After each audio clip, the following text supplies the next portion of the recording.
153. Cirrus 4 Lima Zulu, wind 210 at 7, runway 15 right, clear, touch and go, on the go, make a right, close traffic. 15 right, clear, touch and go, on the go, right, close traffic, Cirrus 124 Lima Zulu. Wait, Cessna. We won't overshoot the center line, 4 Lima Zulu.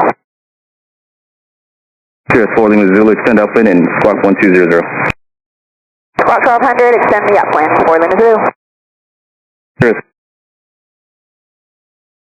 Downwind approved, 4 Lima Zulu.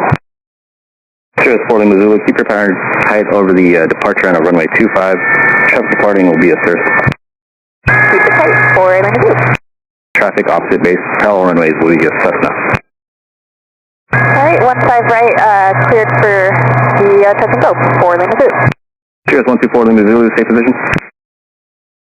Tower 9, we're witnessing some black smoke north of the freeway, east of the, northwest of the tower.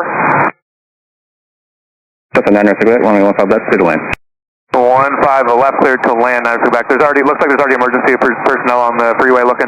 Roger. Cessna 5 Alpha Alpha, wind 220 at 8, runway 15 right, clear to land. 15 right, cleared to land. Looks like short chute was deployed. Say again? Looks like the Cirrus had a chute deployed. Had a chute deployed. Do you know if they were able to get out? We're looking. Anytime you can make it happen. Number 579er Bravo, Julius, number 10, stand by.